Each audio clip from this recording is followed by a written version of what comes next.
Alright, Baku Gamers, welcome back. I just climbed out of the hole I was just in for about 5 days, and a lot of news has broken out since then, and that includes the full details of Ultima Dragonoid.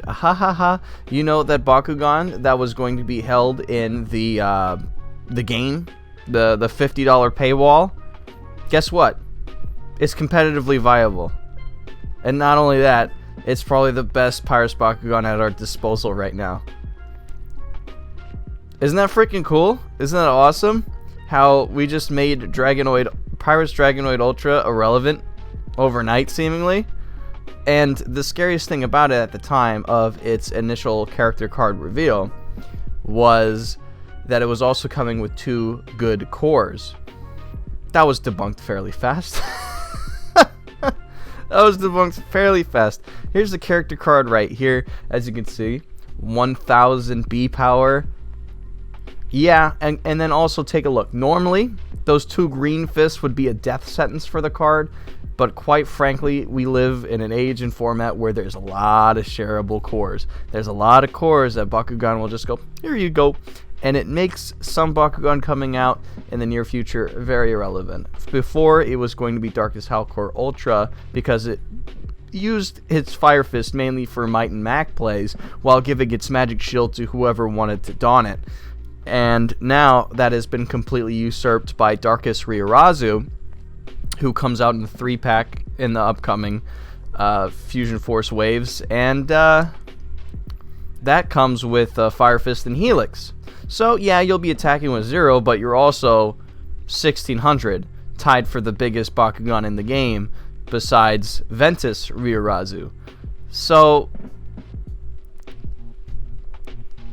that's the second Bakugan in the game where it's like, okay, you want to hit 16, the biggest number in the game, you're going to be dispensing 0 Damaggio, buddy, so you better take that with a grain of salt. Granted, you could do it with the Magic Shield and Howlkor if you really want to, but I mean, you're putting yourself at a severe disadvantage just because for the intended purpose of what Howlkor wants to do in that deck, the slot that it fills, combating with Might Mac numbers, it's base 5, so you'd be hitting with 11, which is where you want to go for that type of strategy. But Ryurazu is base 9 damage, so that hits a little harder, and you're just not using the most optimal Bakugan for that situation at that point. Now, remember when I said that this was supposed to come with 2 good cores?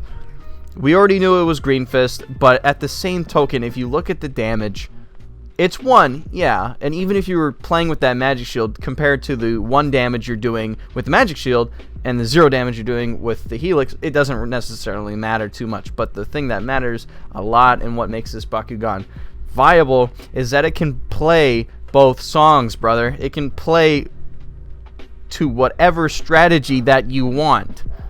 Yeah, that 1 damage is fairly discouraging, and that's what has made a lot of Bakugan passable in the past. But if you look at that bonus that it gets on the character card, you get plus 6 damage on a Green Fist, and now there are plus 3 Green Fists in damage. So you can hit 10 damage on a Green Fist, making it definitely Might Mac compatible.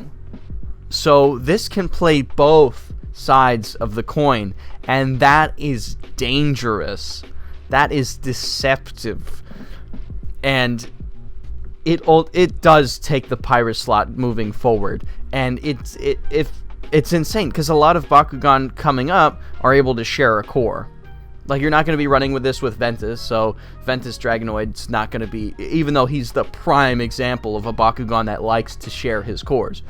But this comes with the 2 cores that are supposed to be broken. I know I keep tangenting, but I'm just doing this as it comes out, folks. Don't worry about that. No, they're garbage. They're bad. They're garbage.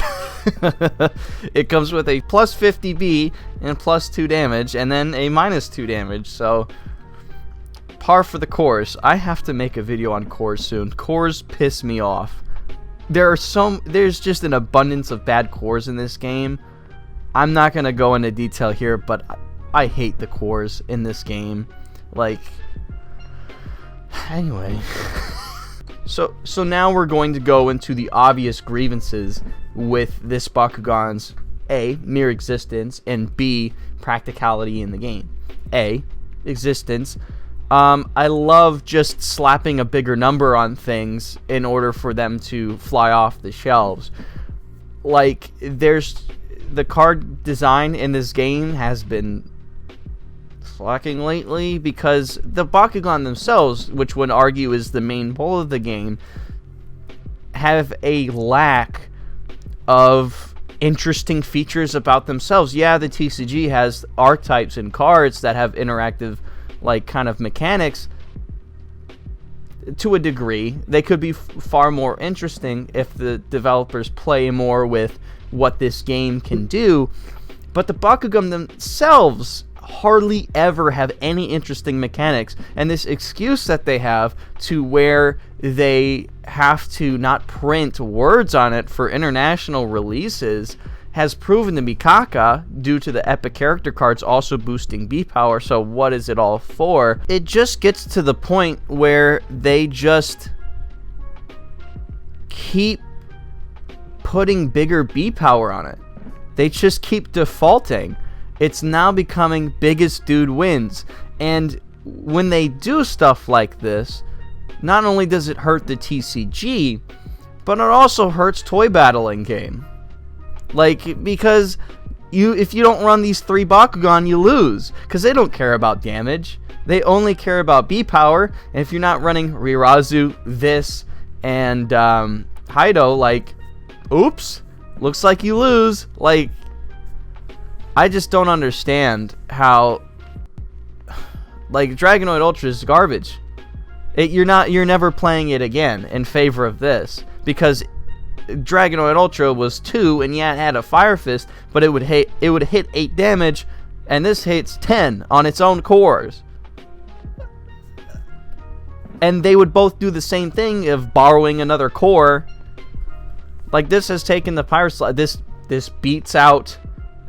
This beats out Nobil on the incidental shield core that Ramparian gives you, which you're going to see this paired with Darkus a lot, mainly because of the sync decks coming up. So just on a fucking shield, this beats out one of the, like, the legacy power creep boys, 1350, the base, man. What? Shields suck. And if it's surpassing that, a Magic Shield Bakugan on a shield, bro. Let me say that again. It surpassed the Magic Shield Bakugan with a shield, dude. And it gains no bonus from a shield, so it's lazy, man. It's bad for kill this dude, man. And then guess what? He's locked behind a $50 to $60 paywall. I forget how much the collector's edition is. I'm sorry. I'm not doing my research. I don't care. Like, hashtag free copies. Love you, VK. Love you, Brock. But bro, like, a competitively viable Bakugan should not be locked behind a $50 to $60 paywall. That's some clown Howlkor Ultra shit. So, if you don't play this, dude, you're at a disadvantage, sorry to say. That'll get people buying the game, bro. I'll see you guys online in lobbies. I'll see you on stream, Champions of Vestroia. We can all talk about our Ultimas together. And let's not neglect the fact that it's literally core Dragonoid. Character card and model, bro.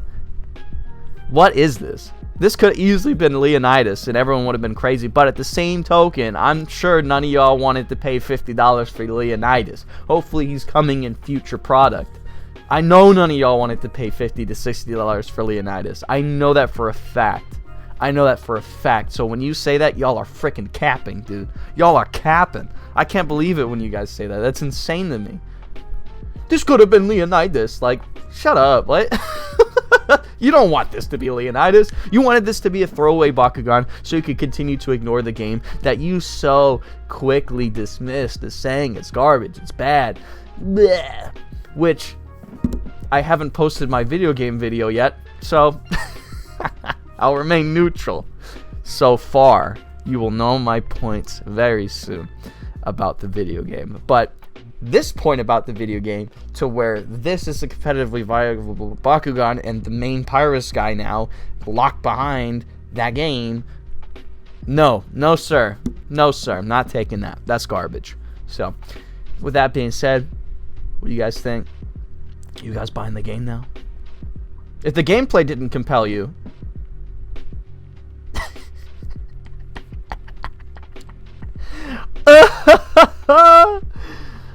see ya.